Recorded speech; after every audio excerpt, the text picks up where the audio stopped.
And today I want to talk about the third step of the process, and that step we're calling invest. That we take the talents, the treasure that God has given to us, and we invest it in three strategic areas. Because isn't it true, the key to investing is knowing where to invest, right? Everybody's, yeah, you need to invest that and get a good return. Yeah, I'm totally for you. And where would that be exactly? People get large sums of money advising other people on where to invest things. Now here's the good news. When it comes to this topic, God himself, the all-knowing one, has said, here's where to invest the treasure of your talent. And when you invest them there, the dividends are huge. So exactly where are these areas that God wants you and I to invest our talents? The first is at home. God wants us to take the unique abilities that we have and leverage them when it comes to building our marriage, raising our children, and cultivating family life. We could call this strength-based marriage or strength-based parenting. What God wants is for each of us to discover what we're good at doing and figure out ways to use that to enhance our marriages, use that to enhance our connection with and our tutelage of our own children. God says you've got to invest it there. Secondly, God says you need to invest it in work. Work is something that God gave people to do. And when we go to work, no matter what that work may entail, what God wants is for us to take the innate abilities we have and find ways to put them to use on the job, in the workplace, as part of our career.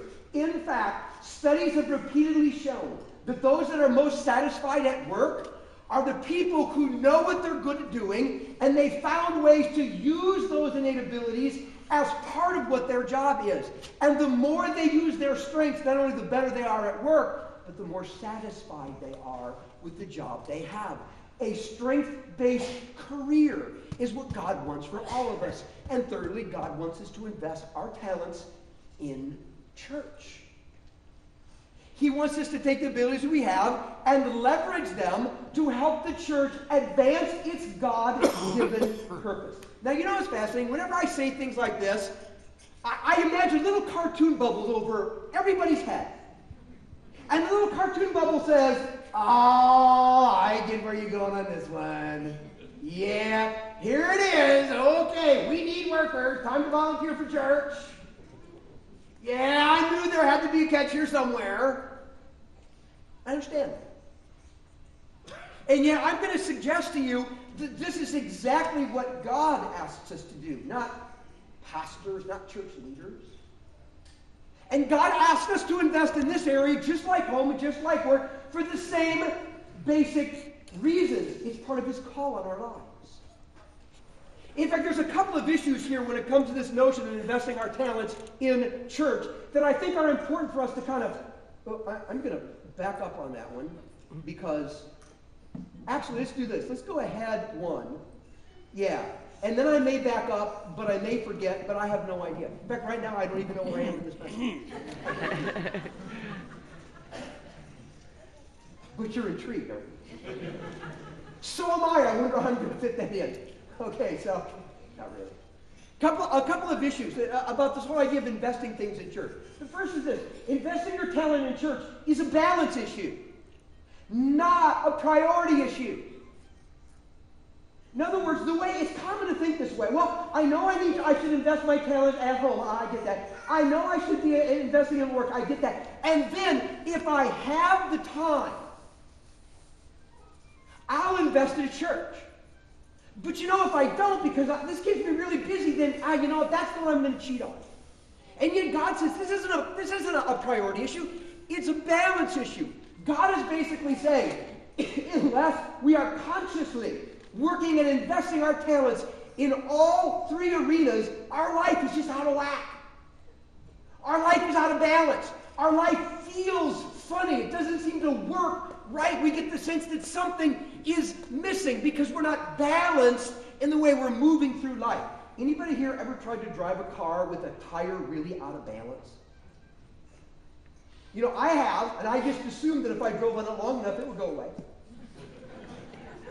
But you know, when for some reason that tire goes out of balance, you don't have to get much speed, and all of a sudden it's like that steering wheel begins to shake, and then it makes this really horrible noise that hurts your ears, like this vibration. It's like, oh, then you slow down a little bit, and you know, God, is this your way of telling me not to speed? What are you trying to tell me through this whole experience? I don't know. But it's just, the car doesn't work right when the tire is out of balance. It doesn't sound right, it doesn't feel right, it doesn't work right, and it's going to have the bigger problems. If we are not investing our talents in all three areas, then our lives are out of balance. And it just doesn't feel right, it doesn't work right. If we keep going that way for long, stuff just starts breaking down. It's a balance issue, not a priority issue. And the second thing I think important to know is investing your talents in church is an impact issue, not a merit issue. See, here's a common way of thinking. The reason I need to do something at church, the reason I need to do something for God, is to get God off my back. Okay? I don't want God mad at me. You know, I don't need lightning bolts. I don't need earthquakes. I don't need my house burning down. I don't need it to keep God off my back. What I'm going to do is, okay, God, look, I'm doing this for you. All right, look. Is that good enough? Now, will you leave me alone? Or maybe even be good to me occasionally? See, people get the idea that it's a merit thing. It's earning something with God. It has nothing to do with that. Here's why. Earning favor with God is impossible. Impossible. Which is why what God does is, rather than waiting for us to try to earn what we could never earn, he just decides to give it to us freely anyway. Oh, by the way, the word for that is grace. It's God looking at us in spite of what we've done, you know, in spite of how scarred up we are, in spite of how checkered our past may be, in spite of whatever dysfunction or flaws we may have. God says, yeah, I know all that, but you know what? I'm for you anyway. I'm on your side. I love you in spite of anything. As a matter of fact, there's nothing you can do to forfeit the love that I have for you. And in grace, I want to move into your life, and I just want to help you to become more the kind of person that internally you want to be, because it's what I made you to be. I want to move into your life, and I want to use you just as you are to do something that really matters in the world. You see, this is really about impact. It's about you and I combining our talents together so that as we each draw on the strength of each other, we are able to do something amazing. Now, because this slide is actually out of order, Jeff, could you go back, because it'll be easy for you to do, to the slide before that? Because that's the championship Los Angeles Lakers. You know, the NBA. I think the championship series ended, last month? And the season begins next month. It goes forever. But you know what's fascinating about, you look at this team, and you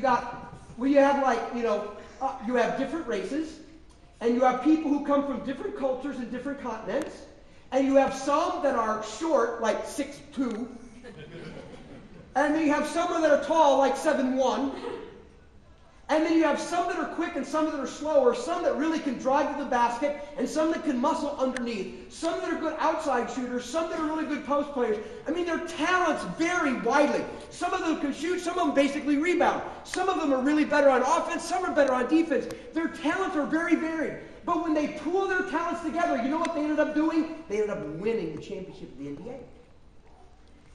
Because shared talent in a common cause breeds the greatest success, the greatest victories.